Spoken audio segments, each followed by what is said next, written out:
who got his contract negotiating done, which, by the way, for those of you who are superstar players out there, feel free to use the Aaron Donald strategy of, oh, I might retire. Yeah, I got my championship. I could very easily walk away from this. Oh, the Rams couldn't have that. So they got the deal done. 3 years, $95 million.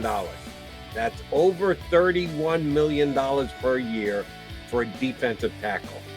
There has not been a contract anywhere near this, John, in the history of the National Football League. Shoot, he's the highest paid non-quarterback player in the history of the league. And if anybody's earned it and deserved it, it's Aaron Donald, because he revolutionized the position, in my eyes, of defensive tackle.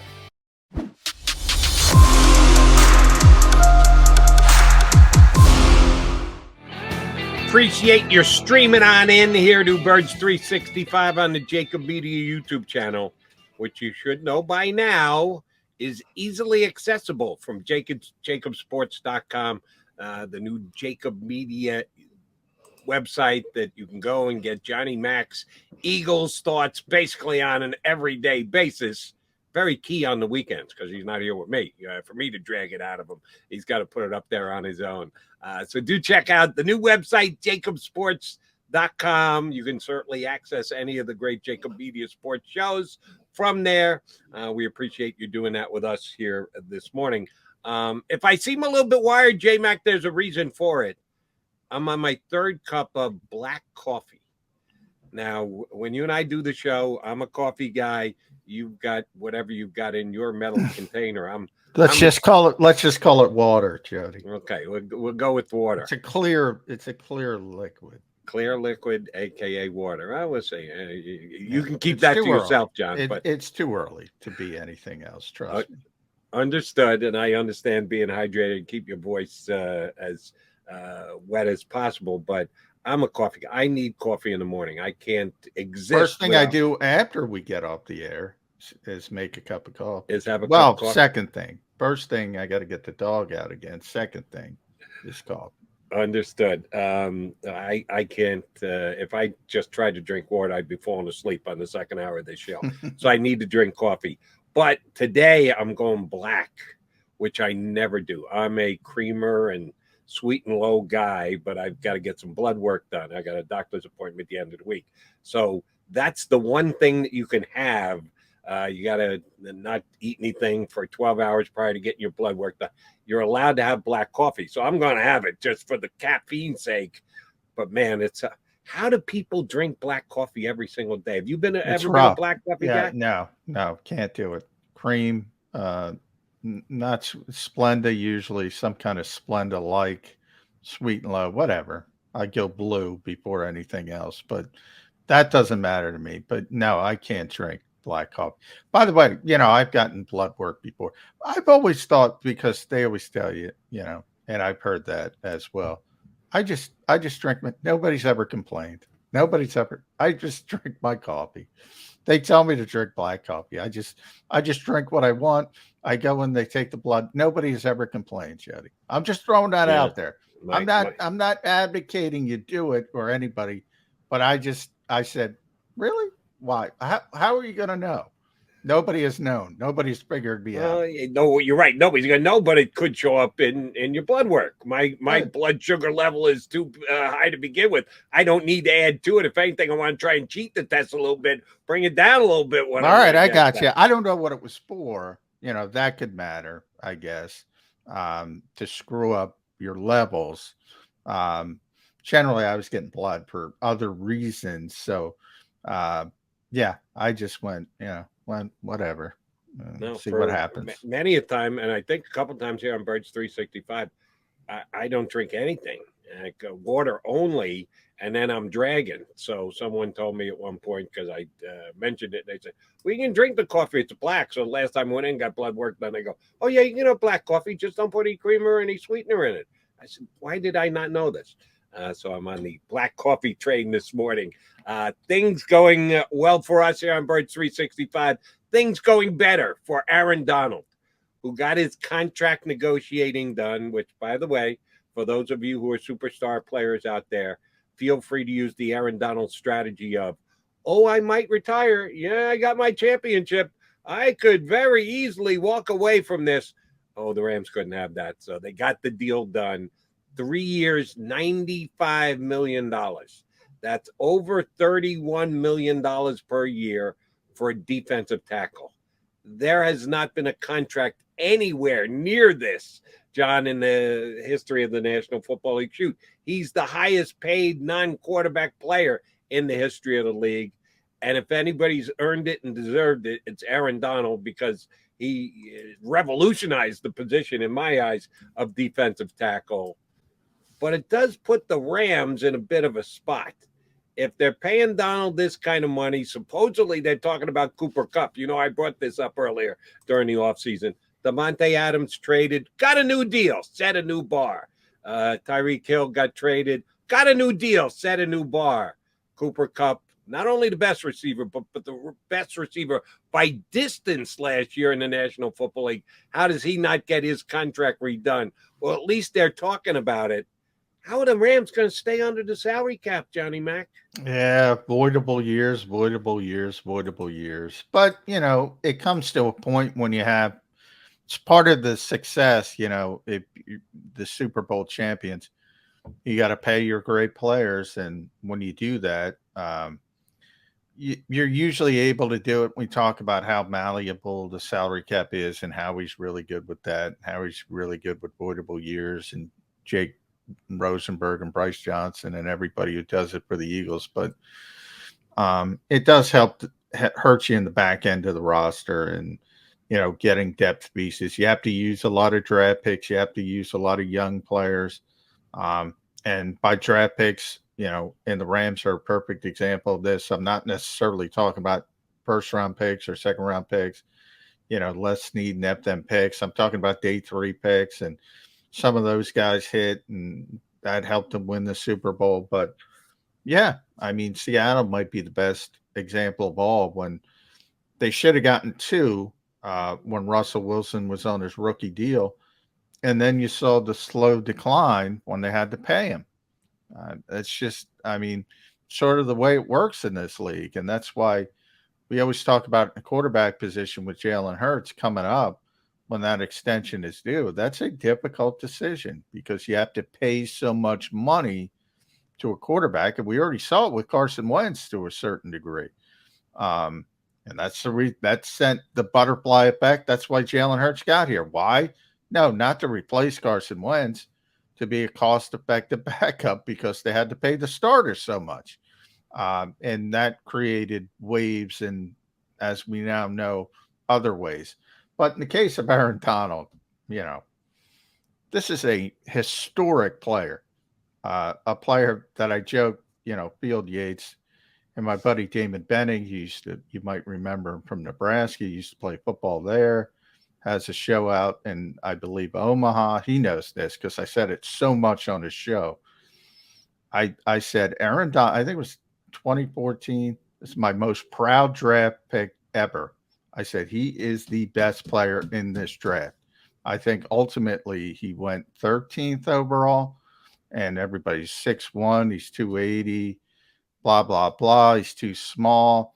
I saw John Randall because I covered John Randall.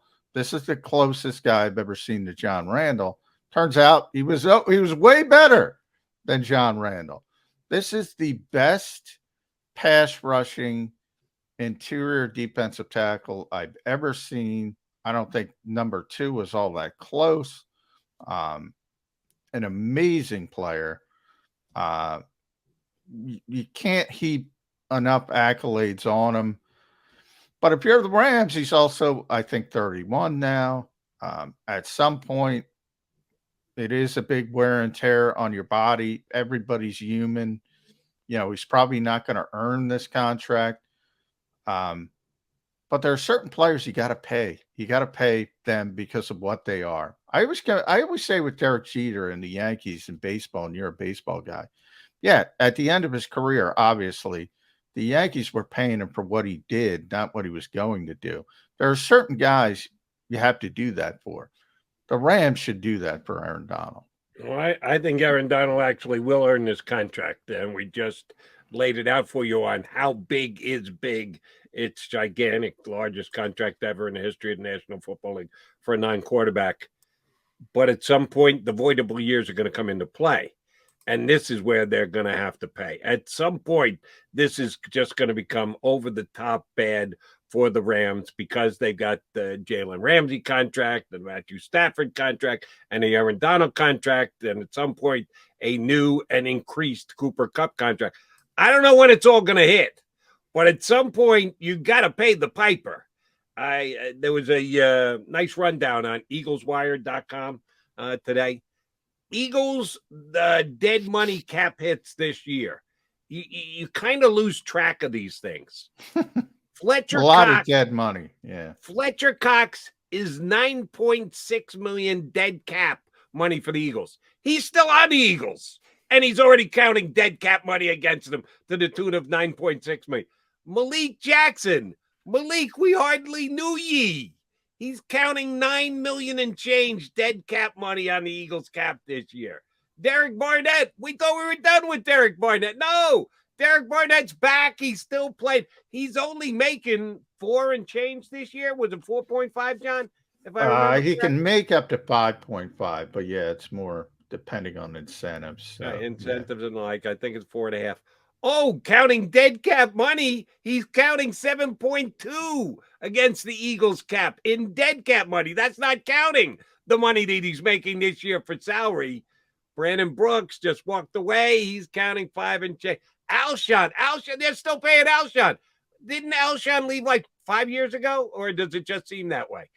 Still counting $5 million against the cap for the Eagles this year in dead cap money.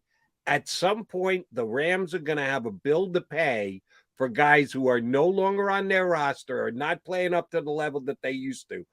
They're a major Super Bowl contender again this year. They could go back to back. There's going to come a year where they're going to be so F those picks and F that salary cap. Oh, Snead and McVay are going to pay a price.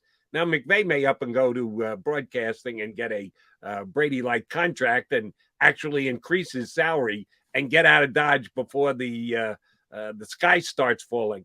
But I'm okay with this because, number one, Aaron Donald has earned it. And number two, yeah, it's going to keep the Rams as a major Super Bowl contender this year.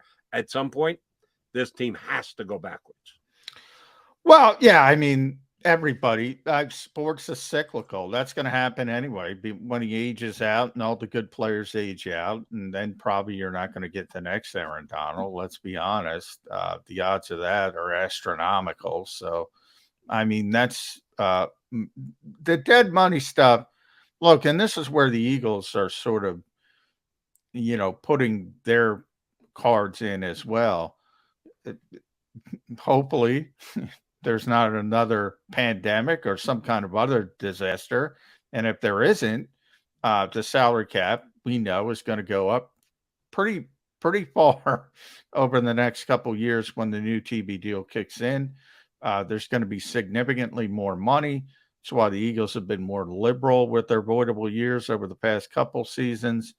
And remember, this isn't real money that you're paying the players. They've already paid the players. This is just bookkeeping, salary cap, putting those voidable years on the back end so they count against your cap and that dead cap money, which isn't good.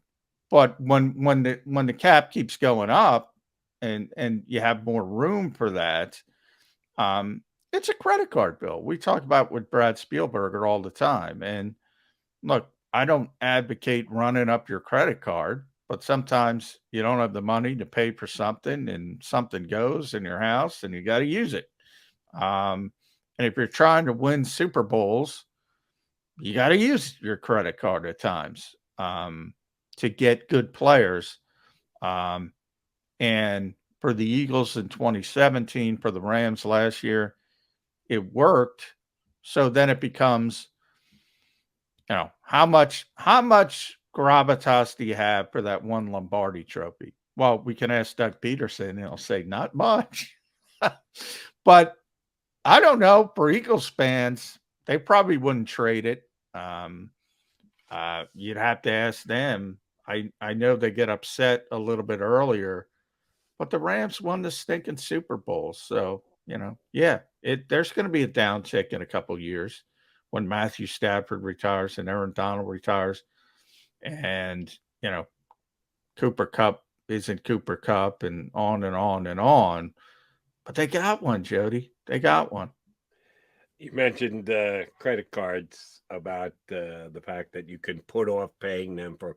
Oh yeah, but the price that you pay at some point becomes pretty big. It's always nice to have flexibility and be able to put off having to go into your pocket and pay it immediately. But the longer you wait, the further you push it down the line, oh, the bigger that bill comes due. Yes, the general cap number is going to increase in the National Football League because of escalating TV contracts and the like. So it does come down to a little speculation as to what the cap is going to be. But at some point, you got to pay the piper. And I think the Rams are getting into dangerous territory that they dropped from being a major Super Bowl contender to a, yeah, we got to completely tear this down and rebuild that. Yeah. You don't see that Well, much in the National Football League. You see it in the NBA process. You see it in baseball. Oakland A's have a double-A team right now. You don't see it near as much in the National Football League. Oh, I think the Rams could be headed in that direction with what they're laying out for their superstars. They got another year, 2 at the max run, and then all the house of cards is coming tumbling down. and then Sean McVay will be the first one out, Jody. He'll Oh be yeah, the first one out. I guarantee Amazon, you that. NBC, Yeah, Fox. Oh, he's gonna land somewhere. He's gonna get yeah. paid. But And then he'll come back, to a great situation. He'll Bill Jackson it, as I like to call it. He'll Bill Jackson the situation because he's got such a great reputation. He'll recognize when that's going to happen. Say, I'm out. Do a year or two in the Fox booth, and then somebody will go, let's get Sean McVay. We got a great quarterback. And he'll be right back in it. That's what's going to happen. It's going to Bill Jackson the whole thing.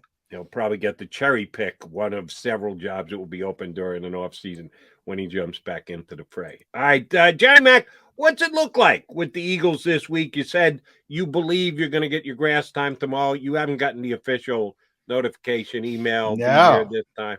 God forbid, because we got to work things out, schedule wise. We get all of 5 minutes to do that. Yeah, but we'll be on the field at some point tomorrow. Tomorrow's the last day of the Eagles spring program, let's call it. And then July 26th. So there it is. That's your lull period. What's today's date, Jody? Today, by the way, is the Jets tweeted out the anniversary of the day they hired Joe Douglas, by the way. Joe Douglas. And, hey, Joe had a really good draft for the Jets this year. I think they are headed in the right direction. Not quite a playoff team yet, but they are absolutely headed in the right direction. All right, speaking of heading in directions, different years, different groups, different individuals who are in spots in their career and the like. As of the end of practice tomorrow, the Eagles can go wherever they want, can go home, can go on vacation, can do whatever they want.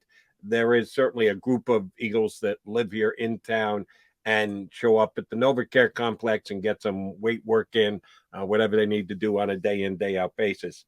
How do you look at this team's roster? Are you going to see, and I know you guys aren't down there, so you go by what your sources tell you within the building, how busy is it going to stay at the NovaCare complex during this 5-6 week period between when they shut down the OTAs and before that first day of camp? Not very busy. In fact, the Eagles want to get everything done this week as far as media availability, as far as giving us the coaches and things like that, as far as giving us some background and some off the record, because they want everybody to go recharge their batteries, a lot of vacations. But yeah, the guys in the area are going to use the weight room and things like that. But that's it. You're not allowed to talk football. You're not allowed to do football. And obviously the coaches, I mean, they work all the time and probably too much. So they'll be doing what they do. But it truly is more of a lull period. And the one really big one in the NFL's calendar year. I think I've told this story before. We got Brandon Lee Gouton, BLG, is going to join us coming up in just a couple of minutes. I had Sean Payton on one of my national shows as a guest. I think it was. Did he yell at you? No, he didn't. He actually gave me an answer that I didn't see coming, and I refer to now all the time. The Saints had finished up strong the year before, gotten off to a god-awful start, finished up strong. Could they carry that momentum over to the next season? And I asked Coach about it, and I said, can you actually do something? He said, Jody, no. The answer to your question is no. You said the fact that we played well in December, does that play till September? The answer is no. December's got nothing to do with September, anything to do with it. But December has to do with January, and January has to do with February, and February has to do with March. And it's all these pit stops along the way, and there are several of them from the end of your last game the previous season to the first game of the next season. You have to have good off-season workouts. Oh, as I said, this was probably about 10 or 12 years ago. Yeah. Might not be the same in the NFL anymore, but this is what Coach believed. Off-season workout participation, guys putting in the time and effort. We're not doing football things just to be accountable for their conditioning and the like. Then the opening of camp and everybody being on the same page and being implement what you want in the preseason to get ready. All that, if all those dominoes have fallen, oh yeah, you can get great carryover from the December till September, but if it's not, you can lose out at any time. And he did a great job of explaining the entire offseason. Yeah, it might not be the same anymore, John, because the Eagles got, count them, six sessions of off-season activity here in the month of June. I don't know that it's enough. Well, no, it's definitely not enough. And I talk about it all the time. The cost benefit analysis part of it is, okay, do we have enough time to prepare like, coaches want to prepare? No. So let's get to week one as healthy as possible. I think that's the Eagles' thought process. Pretty sure. I believe it's their thought process. I think Zach Berman was the one who said 1 through 40. I like that number. 1 through 40 doesn't matter. In other words, the best 40 players on the team, off-season work, doesn't matter. The rest of the guys, it matters. It matters. And it might not be a big deal today or for the 2022 season, but developmental, I talk about all the time. I talk about with the Sixers a lot. Developing players is real. It's real. You don't just draft somebody and there's the player. Boom. That's what we have.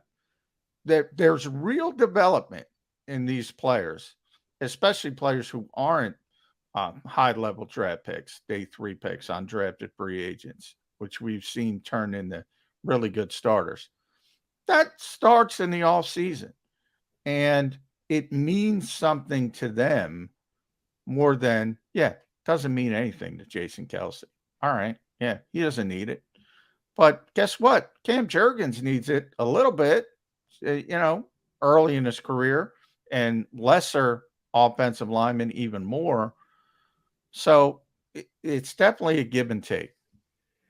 And how much the Eagles coaching staff, because that's what falls to. If a player is going to improve, you got to coach him up. We're still learning about this staff. We saw improvement on some of their young players their first year in that new program. This year will be much more telltale year to see if this is a team that can develop the players that they already have. All right, John McMullen, Jody McDonald, a.k.a. Mac here on Birds 365. Let's bring in another guest coming up next.